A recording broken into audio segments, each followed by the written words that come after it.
नमस्कार। आज हम एक बहुत ही अहम विषय पे बात करने वाले हैं। बौद्ध धर्म की वो बुनियादी शिक्षाएं जिनका जिक्र वॉलपोल राहुल की जानी मानी किताब बुद्ध की शिक्षाएं चार आर्य सत्य में मिलता है। जी नमस्कार। और ये किताब वाकई खास है क्योंकि ये सीधे पाली कैनन मतलब जो शुरुआती बौद्ध ग्रंथ हैं उन पर आधारित है। हाँ, और कहते हैं कि ये बुद्ध की मूल बातों को बहुत सीधे तरीके से रखती है, बिना लाग लपेट के, है ना? बिल्कुल। इसमें बाद में जोड़ी गई कहानियां या बहुत ज्यादा जटिल फिलॉसफी नहीं मिलेगी। एकदम कोर टीचिंग पर फोकस है। तो आज हम क्या करने वाले हैं? हमारी कोशिश रहेगी कि हम बौद्ध दर्शन की जो जड़ है, जो नींव है, यानी चार आर्य सत्य, उन्हें समझें। हाँ, और खास तौर पर उस नजरिए से जैसे राहुल इसे समझाते हैं। अच्छा, उनकी किताब जैसा आपने कहा मिथकों से हटकर है। वो ज्यादा ध्यान देती है प्रैक्टिकल और साइकोलॉजिकल पहलुओं पर। सही कहा।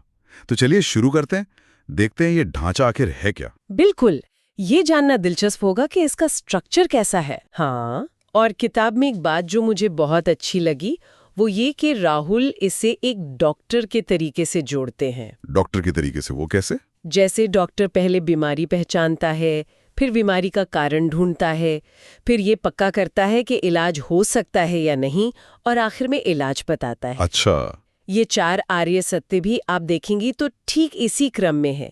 एक बहुत ही लॉजिकल, एक तरह से साइंटिफिक अप्रोच है। ये डॉक्टर वाला उदाहरण तो काफी सटीक लग रहा है। तो इसी क्रम में चलते हैं। पहला कदम, पहली सच्चाई, ये क्या है? पहला सत्य है दुख। पाली शब्द है दुख। दुख मतलब दुख, दर्द, पीड़ा। हाँ, लेकिन इसका मतलब सिर्फ इतना ही नहीं है। यहीं पर राहुल की व्याख्या काम आती है।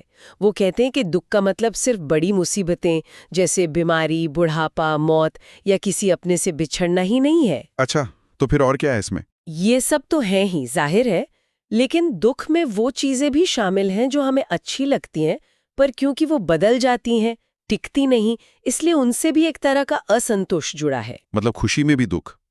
ये बात थोड़ी समझने में मुश्किल है। हाँ, सुनने में शायद अजीब लगे, पर सोचिए कोई चीज हमें बहुत पसंद है, लेकिन अंदर ही अंदर ये डर भी तो रहता है कि ये खत्म हो जाएगी या बदल जाएगी। ये तो होता है। या हम खुश हैं पर वो खुशी हमेशा वैसी नहीं रहती, उसमें बदलाव आता है। ये जो क्षण भंगुरता है, ये जो अस्थिरता है चीजों की, इसी से जुड़ा जो एक बारीक सा गहरा असंतोष है, उसे भी दुख कहा गया है। ओके। ये जीवन की एक बुनियादी सच्चाई है कि सब कुछ अनित्य है, बदल रहा है, और क्योंकि चीजें बदलती हैं, उनमें कोई स्थायी मैं या आत्मा जैसी चीज नहीं है जिसे अनात्म कहते हैं, इसलिए उनसे पूरी तरह हमेशा के लिए संतुष्टि मिलना मुमकिन नहीं। तो ये कोई निराशावादी बात नहीं है, ऐसा नहीं कि सब कुछ बुरा ही बुरा है। नहीं नहीं, बिल्कुल नहीं। राहुल इसे यथार्थवाद कहते हैं, निराशावाद नहीं। अच्छा, यथार्थवाद। हाँ, जैसे डॉक्टर जब बीमारी बताता है तो वो निराश करने के लिए नहीं बल्कि इलाज शुरू करने के लिए बताता है। सही बात है। वैसे ही जीवन में इस अंतर्निहित असंतोष को पहचानना ये पहला कदम है उससे बाहर निकलने के रास्ते पर।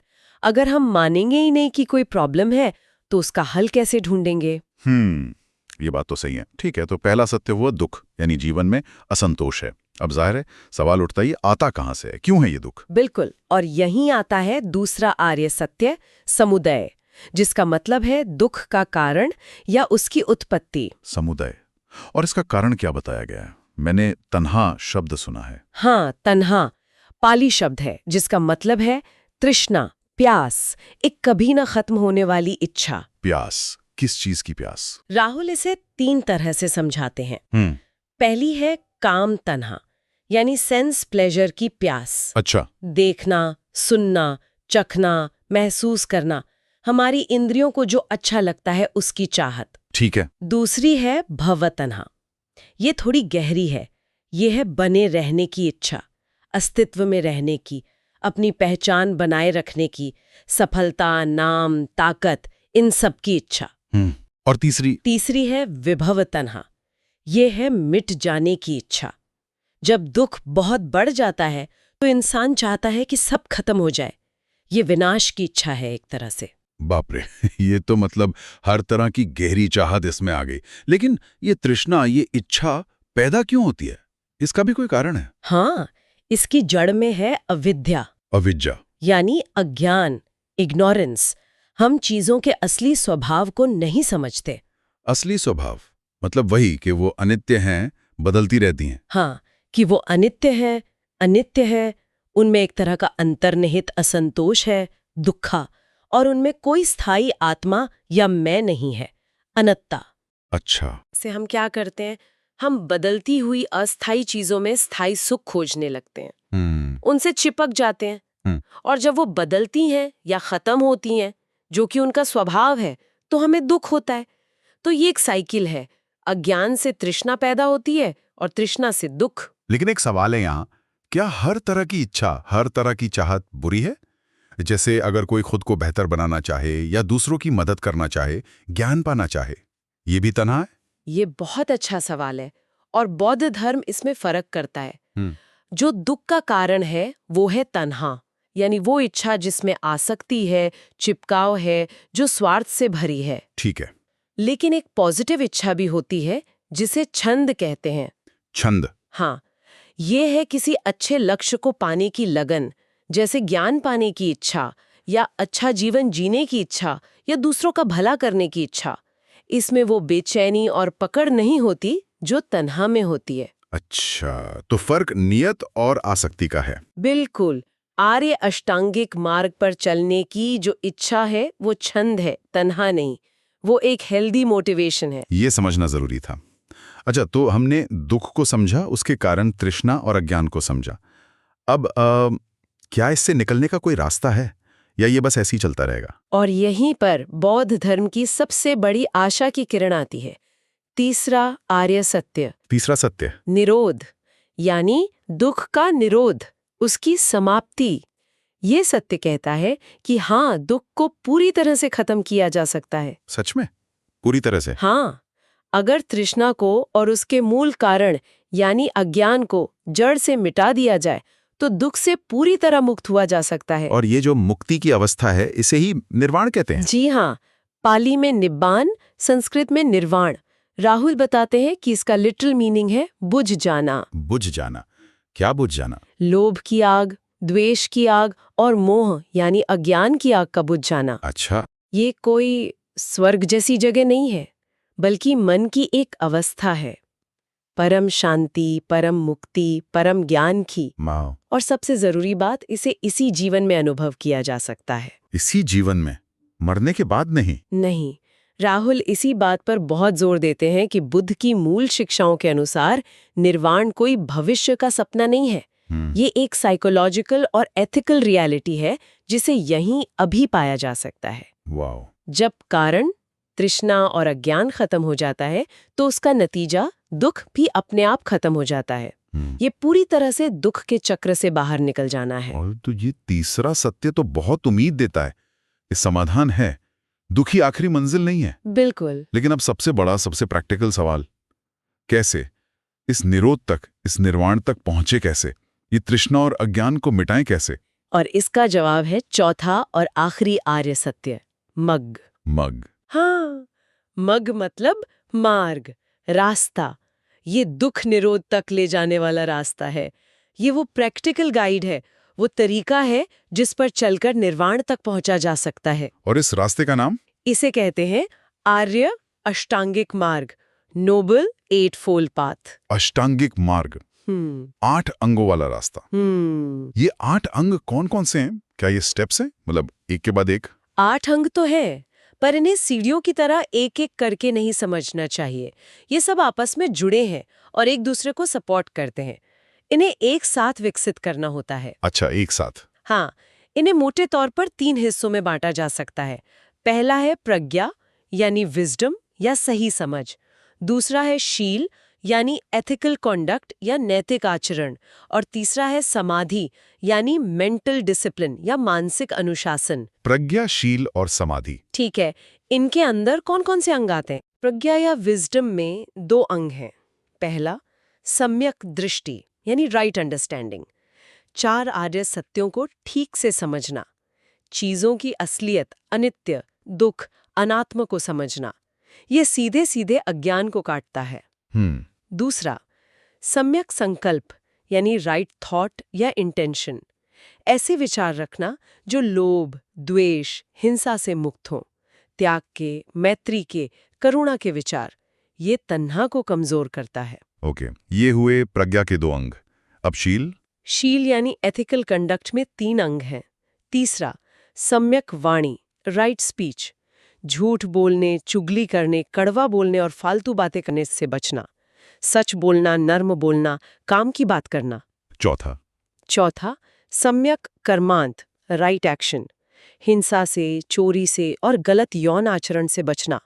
दया, ईमानदारी और संयम वाला व्यवहार। और पांचवा, सम्यक आजीविका, राइट लाइवलीहुड, यानी रोजी रोटी कमाने का ऐसा तरीका अपनाना जो नैतिक हो, जिससे दूसरों को नुकसान न पहुंचे, जैसे हथियार बेचना, नशा बेचना या ऐसा कोई काम न करना जिससे जीवों को कष्ट हो।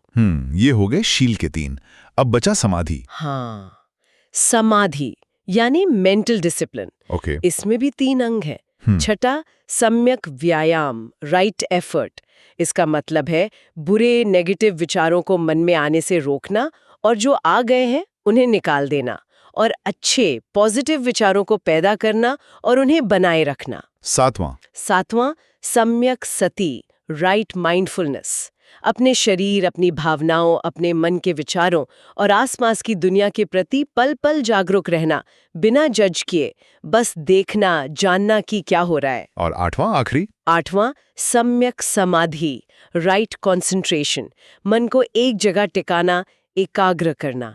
ध्यान, मेडिटेशन इसी का हिस्सा है। इससे मन शांत होता है, स्थिर होता है और गहरी समझ पैदा होती है। वाह, ये तो सच में पूरे जीवन को कवर करता है। सोच, बोलना, करना, कमाना, कोशिश करना, जागरूक रहना, मन को साधना, सब कुछ आ गया इसमें। बिल्कुल।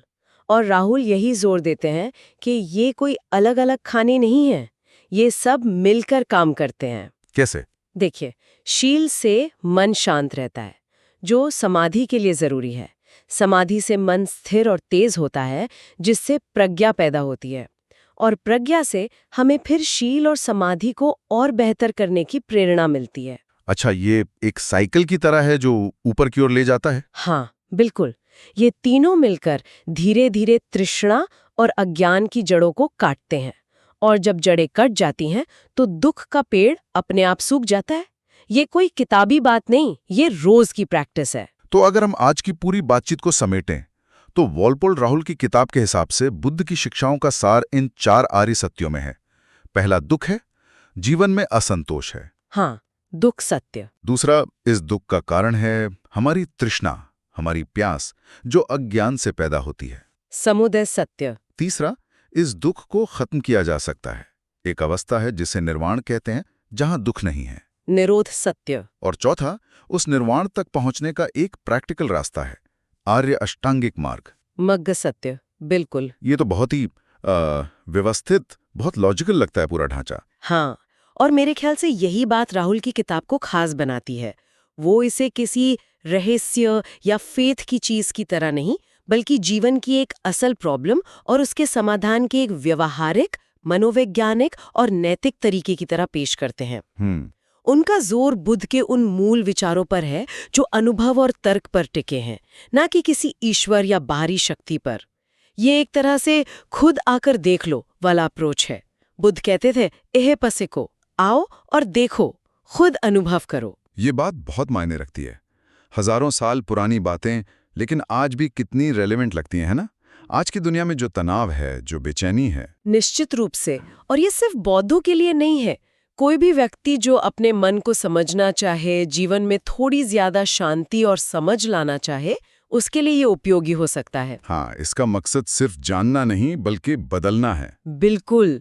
अपने नजरिए को, अपनी आदतों को और आखिर में अपने अनुभव को बदलना। तो आज हमने वॉलपोल राहुल की किताब के सहारे 4 आर्य सत्यों को समझने की कोशिश की।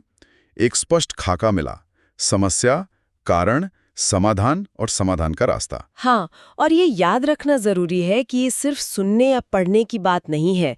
जैसा मार्ग खुद बताता है, असली बदलाव तो प्रैक्टिस से आएगा, शील, समाधि और प्रज्ञा को रोजमर्रा की जिंदगी में उतारने से। आज की इस चर्चा से एक बात सोचने के लिए रह जाती है। जी।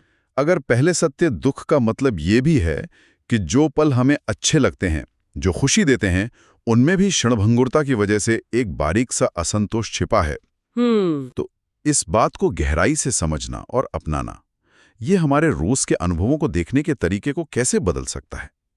क्या इससे हम हर पल को, चाहे वो सुख का हो या दुख का, थोड़ी ज्यादा जागरूकता से और थोड़ी कम चिपकाव के साथ जी सकते हैं? ये बहुत गहरा सवाल है और शायद इसी पर मनन करना आर्य अष्टांगिक मार्ग के अभ्यास का एक हिस्सा है। हाँ, शायद इस पर सोचा जा सकता है।